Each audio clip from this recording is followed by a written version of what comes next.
Tembok pagar rumah sakit yang ambruk ini terjadi malam hari saat hujan dengan intensitas tinggi. Panjang tembok yang ambruk 50 meter dengan ketinggian 2 meter berada di samping ruang rawat inap anak rumah sakit. Pagar RS yang ambruk dibangun sekitar tahun 2019 lalu. Pihak rumah sakit telah berupaya membersihkan material tembok dan berkoordinasi dengan BPBD Oku Selatan untuk penanggulangan sementara.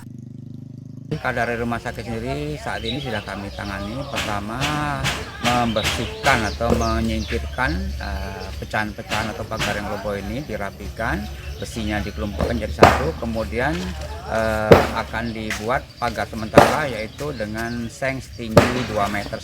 Harapan ke depannya kami mohon dari instansi yang terkait segera dibangun kembali karena ini sangat penting untuk menjaga keamanan lingkungan di rumah sakit itu sendiri. Tak ada korban dalam peristiwa itu dan pihak rumah sakit berharap instansi terkait untuk membangun kembali pagar agar keamanan rumah sakit terjaga. Setia Budi, Kompas TV, Ogan Kombring, Ulu Selatan, Sumatera Selatan.